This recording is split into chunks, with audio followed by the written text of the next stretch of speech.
Hello रायजोफोर खुलुमबाय गिबि गिबियावनो साफ्रोमबो बर' रायजो राजा नोंथांमोनखौ आंनि बे आरबिटिसि चेनेलावहाय आंनि बे गोदान भिडिअजों लोगोसे आंनि गोसो गोरबोजों फिन खनसेबाव बरायनानै लाग्रोबावनाय जालायबाय। थ' रायजोफोर आसा खालामो नोंथांमोना इसोरनि अननायाव गासैबो मोजाङै दं होननानै आरो लोगोसे नोंथांमोना जुदि चेनेलखौ नायदोंब्ला अननानै जोबजासिम स्किप खालामालासिनो नायलांगोन होननानै आरो लोगोसे नोंथांमोना जुदि चेनेलाव गोदानै हाबफैदोंब्ला अननानै साबस्क्राइब शेयार लाइक आरो कमेन्ट खालामगोन होननानै।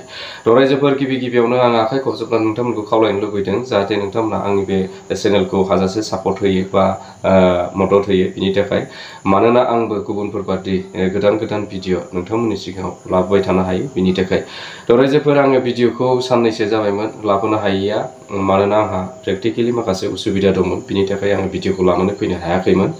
थ' लोगोफोर आं दिनै नोंथांमोनजों रायज्लायनो नागिरनाया बेनो जे जोंहा रन्जन दैमारि सारनि गनाय गयै बा बिथाङा दिनैनि समावबो जेलाव दङ दा बिनि सोमोन्दैनो आं फंनैसो नोंथांमोनजों रायज्लायनो लुबैदों आरोखि।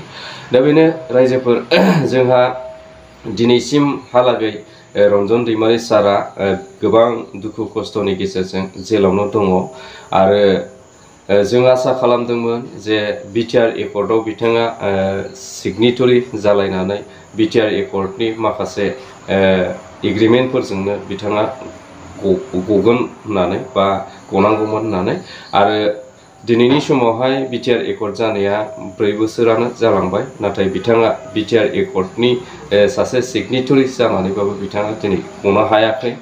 दा बाहाय माखासे सिङावहाय पलिटिकेलि माखासे साजिसफोर थानो हागौ बिनि थाखायनो बिथांखौहाय जेलनिफ्राय हगाराखै होननानै आं सानो आरोखि। दा दुखु गोनां बाथ्राया बेसो जे जोंहा प्रमद बर' सारा दिनैनि समावहाय रन्जन दैमारिखौ लानानै मा बाथ्रा रायलायदों मिडियानि सिगाङावहाय नोंथांमोननो आं बे ससे भिडिअ क्लिपखौ होनानै होनो लुबैदों। नोंथांमोना बे भिडिअ क्लिपखौहाय ससे नायनानै लादो। सार रन्जन दैमारि सारनि सोमोन्दै बिथांनि जि बेलाव बरननाय बेखौ लानानै जोङो फुल्लि खामानि मावबाय थादों। नाथाय बिथाङा जिहेतु एकर्डनि सिगाङावनो कनभिक्ट जाखानाय बेयो एसे गोब्राब जादों। बावैसो जोङो एबसुनि आफादगिरि दिपेन बर' एनडिपिनि बारग' गाहाय नेहाथारि बिथांमोनजों जों जयै हम मिनिस्टारजों रायज्लायहैदोंमोन आरो बेवहाय बिथाङा माबा मोनसे लामा बरननो थाखाय जोंनो खोथा होदोंमोन। नाथाय दा बिसायख'थिया फोसावजाबाय। दा बिसायख'थिनि जोबनाय लोगो लोगोनो जों फिन खेबसेबाव भारतनि हम मिनिस्टार बिथांजों सावरायगोन जाहाथे बिथांमोनखौ बरननायनि थाखाय मायबा नङा माबा मोनसे मोजां लामा बरननानै जों साक्सेस जानो हायो बिनि थाखाय जोङो खामानि मावगोन। थ' रायजोफोर नोंथांमोना बे ससे भिडिअ क्लिपखौ नुनायजों लोगोसे खोनाबायबो आरो आं सानबाय नोंथांमोना बिनि सायाव हमनो हाबाय बा बुजिनो हाबाय। दिनैहाय बिटिआरनि जिएम बा बिटिसिनि जिएम मानव गेदेर प्रमद बर' बिथाङा रन्जन दैमारि सारनि सायावहाय मा फोरमायखो नङा होमबा। दिनैनि समाव बिथाङा बुंदों जे बिटिआर एकर्ड जानायनि सिगांनो रन्जन दैमारि बिथाङा कनभिक्टेड खामोन। नंगौ कनभिक्टेड खामोन नाथाय बिटिआर एकर्ड जानायनि उनावथ' एकर्डनि गेजेरजों गनांगौमोन बा बिथाङा केसआ थायाथों मानो जायाथों मानो थाबाय थाथों नाथाय बिथाङा बेलनि गेजेरजोंथ' गनो हानांगौमोन। जाय समाव नांगौमोन बिथांखौ बेल होनो हादोंमोन नाथाय नाङै समाव बिथांखौ दिनै मानो बेल होनो हायाखै सोंथिया बेसो जादों। दिनैहाय गावजोंनो लोगोसे सिगनेचार होफानाय बिटिआर एकर्डखौ खालामनाय जे बिथाङाबो सासे सोद्रोमा दिनै बिथांखौ बे एकर्डनि गेजेरजों मानो बख'नो हादिया। दिनैहाय थारैनो खालि माखासे नाटक बा माखासे मा होनो बेखौ दिन्थिफ्लानो थाखाय रायजो राजानो बिथांखौ बेलाव होनानै सिगनेचार होनायनि थाखायल' दिनै थगाय थसि लांनानै बिथांखौ सहि होहैनाय जादों नामा सोंथिया बे।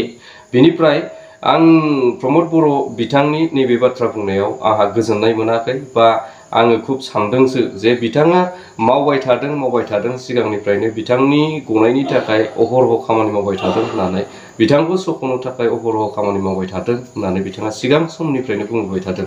नाथाय दिनैसिमबो बिथांखौ बख'नायाव साक्सेस जाबोनो हायाखै।